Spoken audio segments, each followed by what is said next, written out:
اعوذ باللہ من الشیطان الرجیم بسم اللہ الرحمن الرحیم وَإِذْ جَعَلْنَا الْبَيْتَ مَثَابَةً لِلنَّاسِ وَأَمْنًا وَاتَّخِذُوا مِن مَّقَامِ إِبْرَاهِيمَ مُصَلًّى وَعَهِدْنَا إِلَىٰ إِبْرَاهِيمَ وَإِسْمَاعِيلَ أَن طَهِّرَا بَيْتِيَ لِلطَّائِفِينَ وَالْعَاكِفِينَ وَالرُّكَّعِ السُّجُودِ صدق اللہ مولانا العظیم۔ یا رب صلی وسلم دائما ابدا علی حبیبک خیر الخلق کلہم۔ آج میں آپ کے سامنے سورۃ البقرہ کی آیت نمبر 125 سے آیات کی تفصیل بیان کروں گا۔ پچھلے درس میں حضرت ابراہیم علیہ السلام کی امامت کا ذکر آیا ہے اور آپ پر آنے والی آزمائش کا ذکر آیا ہے، اور پھر ان تمام امتحانوں میں آپ کی کامیابی کا بھی بیان آیا ہے۔ اللہ رب العزت نے آپ کو امامت عامہ عطا فرمائی تھی۔ آج کے درس میں حضرت ابراہیم علیہ السلام کی امامت کے بعد اللہ تعالیٰ نے بیت اللہ شریف کا تذکرہ فرمایا۔ ارشاد فرماتے ہیں وَإِذْ جَعَلْنَا الْبَيْتَ، یہ بات ذہن میں رکھو، یہ بات یاد رکھو، وَإِذْ جَعَلْنَا الْبَيْتَ، جب ہم نے بیت اللہ شریف کو بنایا، مَثَابَةً لِلنَّاسِ، لوگوں کے لیے مثابہ، وَأَمْنًا اور امن والا۔ وَإِذْ جَعَلْنَا الْبَيْتَ، اور جب ہم نے بیت اللہ شریف کو بنایا، مَثَابَةً لِلنَّاسِ وَأَمْنًا، لوگوں کے لیے مثابہ اور امن والا۔ مثابہ کے دو معنی آتے ہیں۔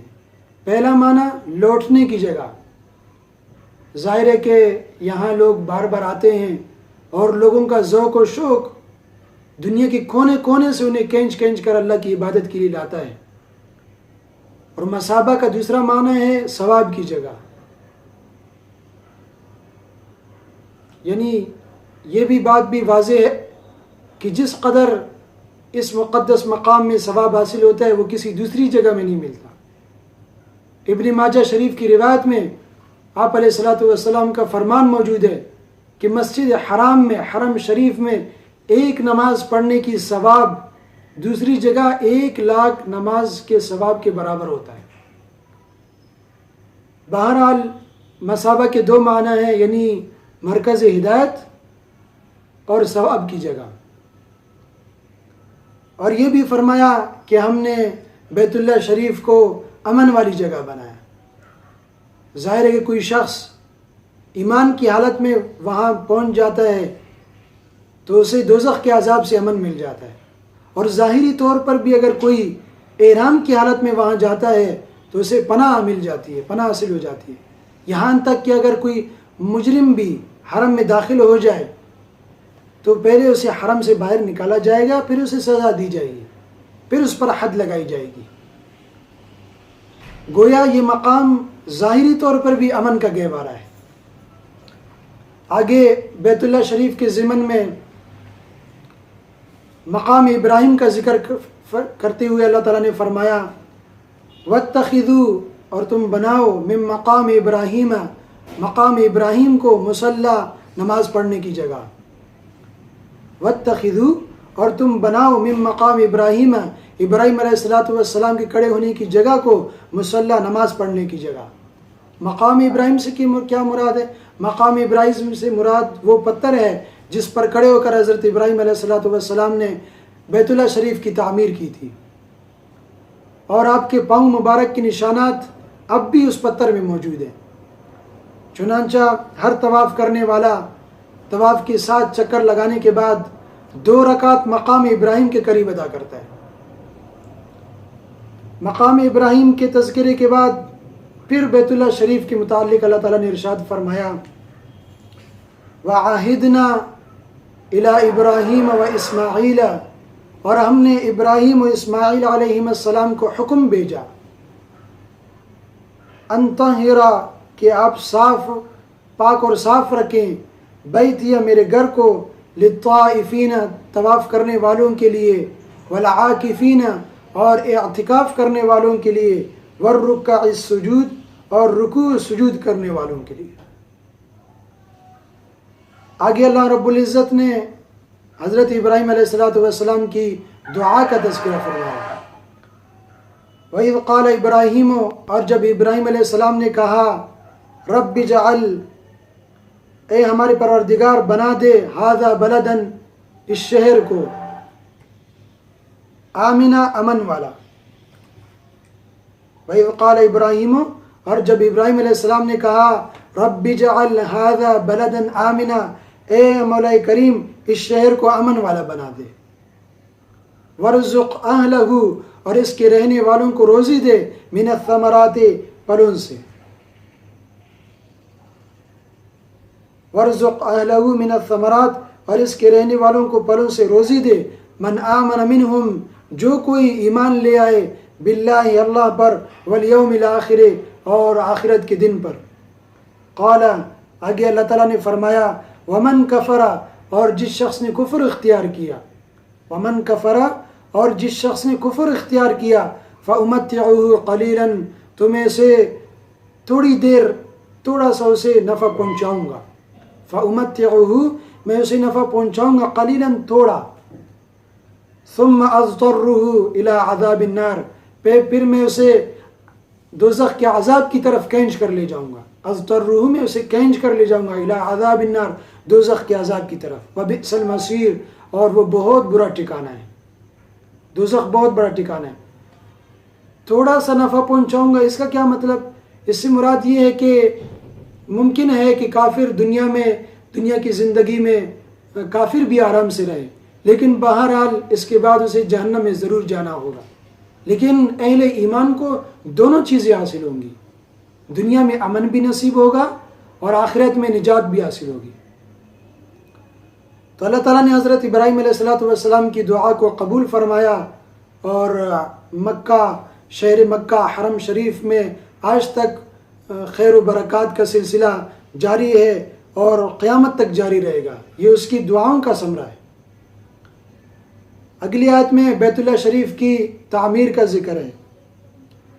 یہ بھی حضرت ابراہیم علیہ السلام کے فضائل میں سے ہے کہ اللہ رب العزت نے حضرت بیت اللہ شریف کی تعمیر حضرت ابراہیم علیہ السلام کے ہاتھوں سے کرائی۔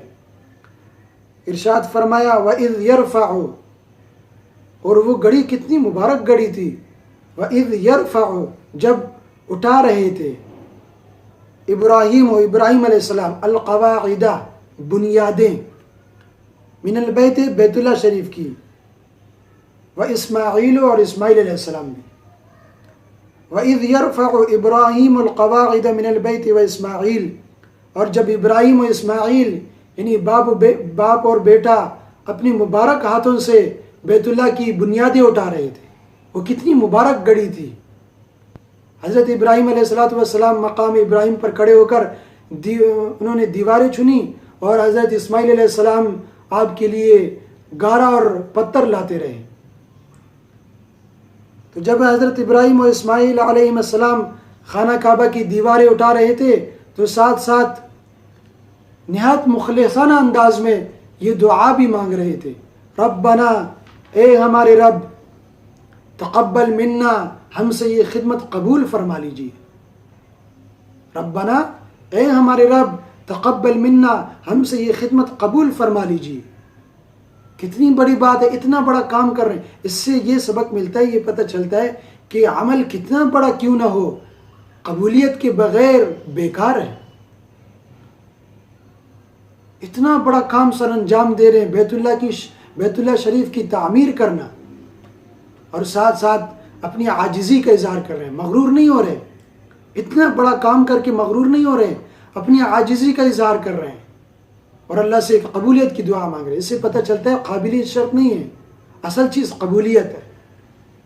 ہم اپنے آپ کو اللہ سے قبول فرمائیں، قبول کروائیں، قبولیت کی دعا مانگیں، قابلیت اللہ تعالیٰ دے گا۔ تو ہم حضرت ابراہیم علیہ السلام کام بھی کر رہے ہیں اور قبولیت کی دعا بھی کر رہے ہیں۔ ہم تو 2 رکعت نفل پڑھتے ہیں تو ہم سوچتے ہیں ابھی ہم پر وحی آ جائے گی آسمان سے، اور ہفتے میں ایک دن، جمعہ میں ایک دن جمعے کی نماز پڑھتے ہیں، ہم پھر کہتے ہیں ہماری دعائیں کیوں قبول نہیں ہوتی؟ ہماری دعائیں قبول ہونی چاہیے، ہم نے تو نماز پڑھی جمعے کی، اور ان کو دیکھو ان کے یہ ہر اتنا بڑا کام کر رہے ہیں اور رب سے قبولیت کی دعا مانگ رہے ہیں۔ ربنا، اے ہمارے رب، تقبل منا، ہماری طرف سے یہ خدمت قبول فرما لیجئے، انک انت السمیع العلیم، انک بے شک آپ، انت اور صرف آپ ہی، تاکید ہے، انک بے شک آپ، انت اور صرف آپ ہی، السمیع ہر ایک کی سننے والے، العلیم جاننے والے۔ اے اللہ تعالیٰ آپ سننے والے بھی ہیں اور ہمارے اخلاص کو آپ جاننے والے بھی ہیں، لہٰذا ہمارا یہ عمل قبول فرما لیجئے۔ بیت اللہ شریف کی تعمیر کے تذکرے کے بعد امت مسلمہ کی تاسیس اور نبی آخر الزمان صلی اللہ علیہ وسلم کی بعثت کی دعا کی ہے، اور یہی مرکزی مضمون ہے جس کا ذکر اگلی آیت میں آ رہا ہے۔ دعا کے پہلے سے میں عرض کیا، ربنا، اے ہمارے رب، وجعلنا، ہمیں بنا، مسلمین لکا، اپنا فرمان بردار۔ دونوں پیغمبروں کی کیا دعا؟ ربنا، اے ہمارے رب، وجعلنا، ہمیں بنا، ہم دونوں کو بنا، مسلمین لک، اپنا فرمان بردار۔ تو کیا وہ نبی فرمان بردار نہیں تھے اللہ کے؟ بالکل تھے۔ تو ادھر کیا مطلب ہے اس کا مطلب یہی ہے کہ وہ یہ درخواست کر رہے تھے کہ اس وقت ہمارے ایمان و یقین کی جو حالت ہے، اس سے ہماری اور مزید اضافہ فرما دے ہمارے ایمان میں۔ اس وقت جو ہمارا اخلاص ہے، اور اخلاص کو اعلیٰ درجہ عطا فرما، ہمارے اخلاص میں مزید اضافہ فرما، ہماری اطاعت میں مزید اضافہ فرما۔ اب دیکھیے، صرف ترجمہ سے کام چلا؟ صرف ترجمہ کام نہیں ہے، تفسیر بھی ضروری ہے۔ ترجمہ دیکھ لیتے، یہ تو کہا جا رہا ہے کہ ہمیں اپنا فرمان بردار بنا، اس سے کیا مطلب؟ کیا پیغمبر فرمان بردار نہیں تھے؟ تو تفسیر سے پتہ چلا، تو تفسیر بھی کتنی ضروری ہے، اور تفسیر میں بھی بعض باتیں سمجھ میں نہیں آتی، وہ پھر علماء سے پوچھنا پڑتا ہے۔ اے اللہ، ہم دونوں کو فرمان بردار بنا، اور پھر اپنی اولاد کے متعلق دعا کی، وَمِن ذُرِّيَّتِنَا، اور ہماری اولاد میں سے، ہماری نسل میں سے، امتاً، ایک ایسی امت پیدا فرما، مسلمۃ لک، جو تیری فرمان بردار ہو۔ صرف اپنی لیے دعا نہیں کی، اپنی اولاد کو بھی کے لیے بھی دعا کی۔ ہم اولادوں کو گالیاں دیتے ہیں، دعا نہیں کرتے، بد دعائیں دیتے ہیں غلطیوں پر۔ بھائی غلطیاں ہوتی ہیں، تب بھی دعائیں دینی ہیں۔ اولاد کے لیے دعا کر رہے ہیں، اپنی نسلوں کے لیے، صرف اولاد کے لیے، پوری نسل کے لیے دعا کر رہے ہیں۔ تو ہم دعائیں کیا کریں اولاد کو، چاہے وہ نافرمان کیوں نہ ہو۔ شیخ عبد الرحمن السدیس کے بارے میں آتا ہے کہ وہ ایک غریب خانے سے تعلق تھا، ان کا ایک جھونپڑے والا گھر تھا۔ ایک مرتبہ ان کی والدہ، گھر میں مہمان آ رہے تھے، والدہ نے کھانا جب بنایا، کھانا مکمل تیار ہو گیا، انہوں نے شرارت سے کھانے میں یا مٹی ڈال دی یا کوئی مسالہ وغیرہ زیادہ ڈال دی، شرارت کی۔ اس وقت بھی، حالانکہ اس وقت اتنی سہولیات کا دور نہیں تھا، اتنی محنت و مشقت سے مہمان کے لیے کھانا تیار کرنا، اس وقت بھی اس کی ماں نے اس کے بدعا نہیں دی، دعا دی کہ اللہ تیرے بیت اللہ کا امام بنائے۔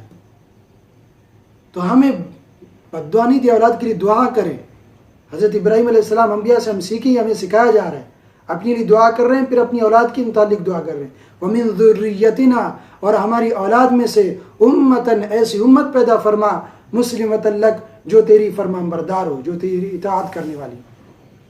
اس دعا کی قبولیت کا نتیجہ یہ تھا کہ پھر نبی آخر الزمان آپ کی اولاد میں پیدا ہوئے، حضرت اسماعیل علیہ السلام کی اولاد میں مبعوث فرمایا اللہ تعالیٰ نے۔